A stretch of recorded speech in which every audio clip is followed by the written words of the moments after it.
So welcome NEET aspirants to our channel target AIIMS Delhi. तो आपको यहाँ क्या मिलेगा? आपको इस चैनल पर मिलेंगे स्ट्रैटेजी, मोटिवेशन और सारे टिप्स एंड ट्रिक्स जिससे आप एम्स दिल्ली क्रैक कर सको, वो भी एम्स दिल्ली के स्टूडेंट्स से। ये चैनल होगा आपका वन स्टॉप प्लेटफॉर्म जिधर एक्सक्लूसिवली एम्स दिल्ली के स्टूडेंट्स आपको गाइड करेंगे आपके टारगेट एम्स दिल्ली क्रैक करने के लिए। तो जल्दी से सब्सक्राइब कीजिए ये channel. So hello everyone, I am Krish Agrawal, a second year MBBS student at AIIMS New Delhi. I scored AIR 24 in NEET 2024 and currently I am a mentor at Aditya Joshi Mentorship. Short notes physics chemistry के मिल जाते तो अच्छा होता। हम short notes भी आपको provide करेंगे जल्दी से जल्दी, लेकिन मैं ये मानता हूँ कि अगर आप खुद से शॉर्ट नोट्स बनाएं, अपने हिसाब से सिलेक्ट करें कि आपके लिए क्या इंपॉर्टेंट चीज़ है, आप क्या बार बार भूलते हो। मैं तो आपको शॉर्ट नोट्स बना के दे दूंगा, हमारी टीम आपको शॉर्ट नोट्स बना के देगी, लेकिन उसमें हम इंपॉर्टेंट सारी चीजें लिखेंगे। लेकिन ऐसा तो नहीं है कि आपको जो आप चैप्टर से बार बार भूल जाते हो वो भी लिख दे। तो आपको खुद से अपने लिए एक शॉर्ट नोट बनाना चाहिए जिसमें आप ऐसी चीजें लिखो जो आप बार बार इस चैप्टर से भूल जाते हो और जो कि आप याद रखना चाहते हो। इसके बाद अब मैं बताना चाहूंगा कि what I did differently that got me to AIIMS Delhi. ठीक है, तो मेरा पर्सनल एनसीईआरटी डिकोडिंग मेथड क्या था। एनसीईआरटी में भी अब हमारे पास 3 सब्जेक्ट है, फिजिक्स, केमिस्ट्री, बायो, और केमिस्ट्री में भी फिजिकल, ऑर्गेनिक, इनऑर्गेनिक। तो जो बायो की एनसीईआरटी थी उसके लिए तो मैंने आपको बताया ही, मैं 3 हाइलाइटर्स वगैरह यूज करता था अलग अलग कलर के, कि मोस्ट इंपॉर्टेंट एक कलर, लेस इंपॉर्टेंट एक कलर, और जो मुझे लग रहा है कि आ सकता है वो एक कलर से, 3 कलर के हिसाब से।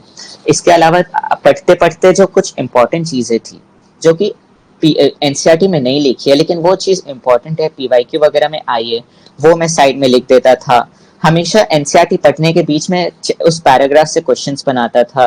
क्वेश्चंस फ्रेम करने के बाद उसके क्वेश्चंस को भी मैं कोशिश करता था कि बहुत ज्यादा इंपॉर्टेंट क्वेश्चन जो बन रहे इस पैराग्राफ से, वो मैं उस पैराग्राफ के साइड में लिख दूं, ताकि मैं नेक्स्ट टाइम जब एनसीईआरटी रिवाइज करूं तो मैं वो डायरेक्ट क्वेश्चन देख लूं और मुझे पता चल जाए कि इस पैराग्राफ से मुझे यही पढ़ना था। तो ये सब चीजें भी मैं करता था। बाकी केमिस्ट्री की बात करें तो ऑर्गेनिक और इनऑर्गेनिक में तो आपका एनसीईआरटी पूरा रट लेना है। एनसीईआरटी के बीच में कुछ क्वेश्चंस भी होते हैं, मतलब कि एनसीईआरटी के इंटेक्स्ट क्वेश्चंस मिलेंगे आपको, वो बहुत ज्यादा इंपॉर्टेंट होते हैं, वो डायरेक्ट पीवाईक्यू में उठ के आते हैं, डायरेक्ट पेपर में आपको देखने को मिलेंगे एग्जैक्ट क्वेश्चंस। ये बहुत बार हुआ है, ठीक है। ऐसा नहीं है कि सिर्फ नीट में हुआ है, जेईई मेंस में भी डायरेक्ट क्वेश्चंस उठ के आ जाते हैं जो एनसीईआरटी में बीच में टेक्स्ट के बीच में दिए हुए रहते हैं। ऑर्गेनिक में भी आपको एनसीईआरटी पर लाइन टू लाइन पढ़ना ही है, रिएक्शंस मेनली उसमें याद रखना है आपको, रिएक्शन का ही खेल है ऑर्गेनिक केमिस्ट्री में। आपको क्वेश्चंस में मेनली रिएक्शंस ही देंगे कि आधा रिएक्शन दे दिया, अब आप बताओ प्रोडक्ट क्या बनेगा या ये रिएक्शन क्या है वगैरह वगैरह। तो ये आप एनसीईआरटी के जब रिएक्शंस देखोगे आपको उससे पता चलेगा, एग्जाम्पल्स वगैरह अच्छे से पढ़ने हैं वगैरह वगैरह। फिजिकल केमिस्ट्री में ऐसा है कि आप एक बार ऊपर से पढ़ लो एनसीईआरटी, लेकिन आपको मेनली उसमें क्वेश्चंस ही सॉल्व करने हैं। आपको चैप्टर भी रिवाइज करना है तो आप एक बार फटाक से देख सकते हो, ऊपर से अपने नोट्स देख लो, या फिर चलो एनसीईआरटी से ही फॉर्मूला वगैरह देख लो। लेकिन फिजिकल केमिस्ट्री और फिजिक्स दोनों में मेनली तो आपको काम क्वेश्चंस ही आएंगे। इसके अलावा फिजिक्स में हमारे एनसीईआरटी में पॉइंट्स टू पाउंडर दिए हुए होते हैं। आप एनसीईआरटी से फिजिक्स का कुछ पढ़ो या ना पढ़ो, पॉइंट्स टू पाउंडर तो आपको पढ़नी ही चाहिए। पॉइंट्स टू पॉइंटर में बहुत सारे इंपॉर्टेंट पॉइंट्स दिए जाते हैं जो कि डायरेक्ट असर्शन रीजन बन के आ जाते हैं आजकल। तो एक तो वो हो गया। उसके अलावा अगर आप पॉइंट्स टू पॉइंटर पढ़ रहे हो तो साथ में समरी भी पढ़ लो। समरी में भी कुछ अलग अलग पॉइंट्स दिख जाते हैं जो कि डायरेक्ट उठ के आते हैं एग्जाम में, असर्शन रीजन बन के, मैच द कॉलम्स के फॉर्म में वगैरह वगैरह बन के आ जाते हैं। ट्रू फॉल्स बताओ, ये वो एनसीईआरटी के डायरेक्ट लाइंस। इसके अलावा भी अगर आपको टाइम मिले तो आप फिजिक्स की एनसीईआरटी पूरी पढ़ने बैठो, वरना फिजिक्स की एनसीईआरटी उतनी ज्यादा इंपॉर्टेंट नहीं होती है। अगर आप पॉइंट्स टू पॉइंटर और समरी सब कुछ पढ़ रहे हो और बीच में जो क्वेश्चंस होते हैं वो तो इंपॉर्टेंट है फिजिक्स में भी, जो इंटेक्स्ट क्वेश्चंस वगैरह होते हैं उससे बहुत ज्यादा इंपॉर्टेंट होते हैं ये क्वेश्चंस के लिए। भले आपको न्यूमेरिकल चेंज करके दे देंगे लेकिन क्वेश्चन का पैटर्न वही रहेगा। आपको जो इंटेक्स्ट क्वेश्चंस मिलते हैं फिजिक्स में वो बहुत ज्यादा न्यूमेरिकल उसमें डिफिकल्ट होता है। तो मैं आपको एक बार सजेस्ट कर सकता हूँ कि आप न्यूमेरिकल सॉल्व करने के लिए उसमें आप कैलकुलेटर यूज कर लो, क्योंकि एग्जाम में इतने भारी भारी क्वेश्चंस, भारी भारी नंबर्स नहीं आएंगे। आप एग्जाम्स में आपको क्वेश्चन वही रहेगा लेकिन नंबर्स चेंज करके इजी कर देते ताकि आप वो 1 मिनट में सॉल्व कर सको। तो एक तो ये बात हो गई।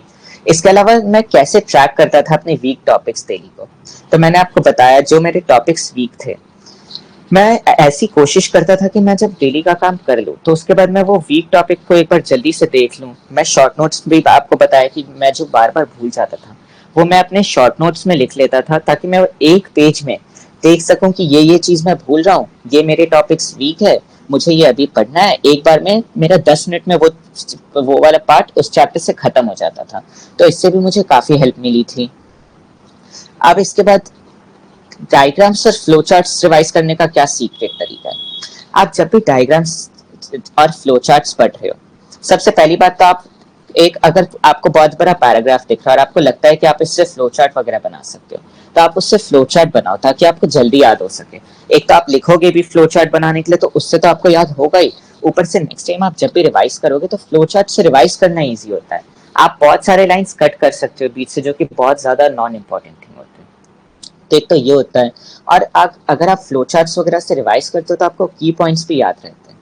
इसके अलावा एक और चीज होता है जो कि मैंने दूसरों से अलग किया, मैं अपने पीयर्स के सपोर्ट लेता था। मतलब कि अगर मुझे कोई भी दिक्कत आती थी तो मैं सबसे पहले अपने दोस्तों से जाके बात करता था।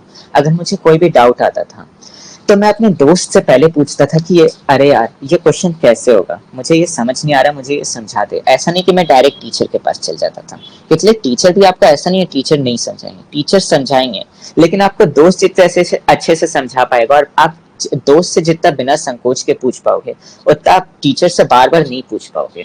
तो दोस्तों से सीखने से आपको ज्यादा जल्दी समझ भी आता है, और आपके अंदर एक ये भी कंपटीशन डेवलप होता है अपने सर्कल के बीच में कि अगर इसको ये चीज समझ आ रही है तो मुझे भी कोशिश करनी चाहिए ये चीज समझने की।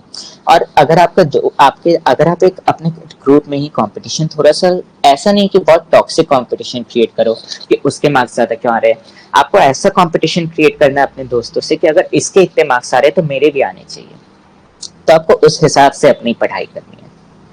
इसके अलावा हमें एग्जाम टेम्परामेंट में बहुत ज्यादा फोकस करना चाहिए rather than completing the books तो कंप्लीट हो जाएंगे, उसकी कोई दिक्कत नहीं है, लेकिन एग्जाम के टाइम पर हमारे अगर दिमाग में बहुत ज्यादा स्ट्रेस है तो हमारी सिली मिस्टेक्स होनी है, हमारे से क्वेश्चन सॉल्व नहीं होंगे, पक्का से नहीं होंगे। अगर आप दिमाग में बहुत ज्यादा टेंशन ले लियो, अरे यार एग्जाम है, क्या होगा सोच के, तो आपको ऐसा तो बिल्कुल ही नहीं करना है।